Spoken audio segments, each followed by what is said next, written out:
Hi everyone, it's Elise from the New Hampshire Food Bank Cooking Matters program. We're back today to make turkey tacos. Before I get started, quick food safety. I've already just washed my hands, my hair is up, and all my produce has been rinsed and dried, and my cans were rinsed and dried prior to me opening them. So we are ready to go. What I have here is mise en place, so I have all the ingredients that I need to make this meal right in front of me. I did already pre-shred and dice and chop some of these things. It's going to make my meal prep a little bit easier as I kind of go through some of these directions. And mise en place is great because you know what ingredients you're going to have on hand and what you can kind of substitute out. So turkey tacos is one of our favorite recipes at Cooking Matters. So great because we're using turkey instead of beef, so that's a great way to substitute a leaner protein out for hamburger.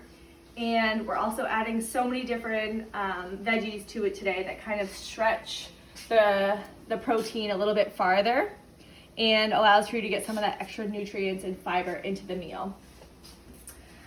So what I have going on right now is my meat is browning. I put it on medium high.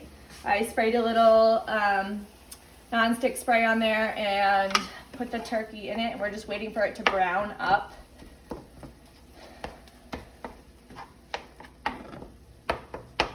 Once it's all nice and brown, I'm going to add some of these grated veggies, and I'll start to meld all those flavors together. What I prepared ahead of time for spices is I have a tablespoon of chili powder, I have a teaspoon of garlic powder, a teaspoon of oregano, and then a half a teaspoon of salt and pepper. The recipe says to use grated sweet potato, carrots, or zucchini.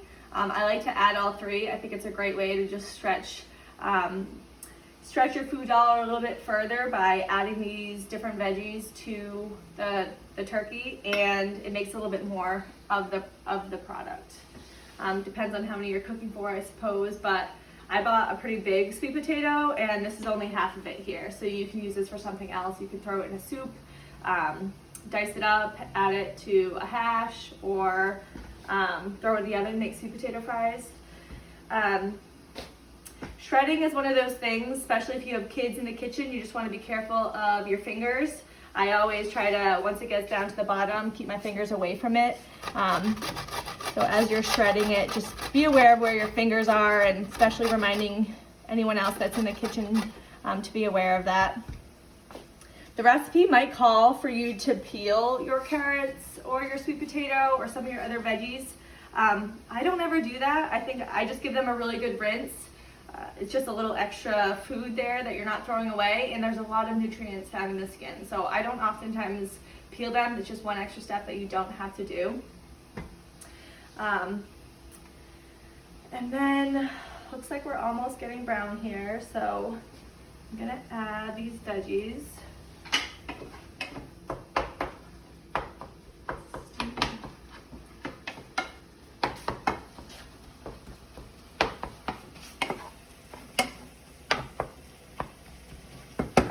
I'm going to add my shredded carrot and sweet potato.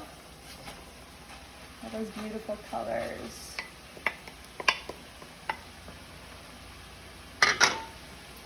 Another beautiful color. This actually makes a lot of food. If there's extras for how many you're making in your family, you can always just freeze the filling or refrigerate it for later in the week. You don't have to necessarily eat it in a taco.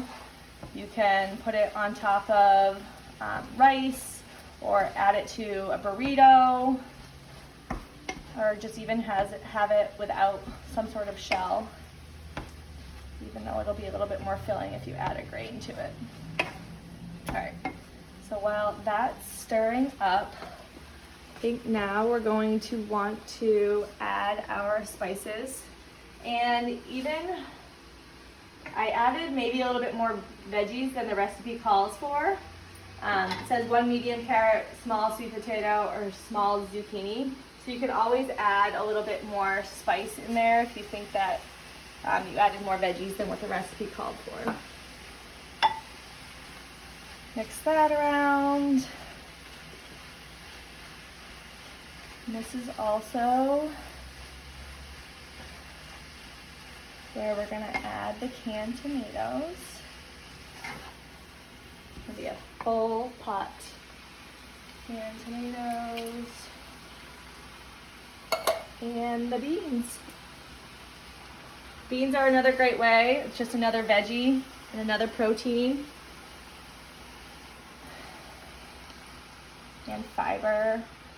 So we'll stretch that protein a little bit farther, like I've said. And we're basically just gonna let all those flavors meld together. Quick little stir. I'm gonna put the top on and let it marry.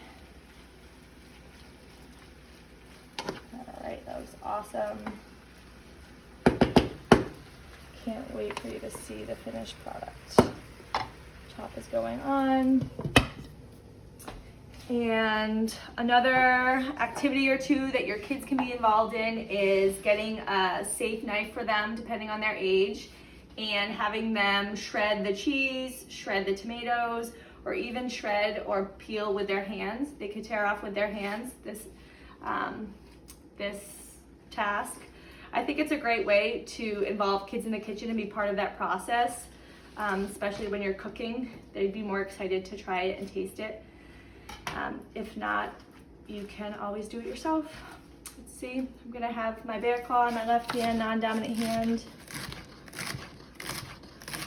Tip of my knife is pretty much on the cutting board, and I am just going down and shredding my lettuce. So I have my cheese, my tomatoes, and my lettuce for the topping. All right, we're gonna let that marry for a little bit, and we'll be back soon to show you the final product. All right, so we let this stew for 20 minutes. We let it simmer. All the flavors are nice and married. Now we're going to assemble our taco. So we take one of our shells that we preheated. What about enough to fill the bottom? Some people like to put the cheese in first. I don't really have a preference. About 2 tablespoons or as much as you'd like. A little cheese. And top it with all those other veggies. You can add onions, you could add avocado, you could add some Greek yogurt to substitute for sour cream. Or you could add some of your favorite salsa. There you go, there's the beautiful taco, full of veggies, full of nutrients. Hope you enjoy.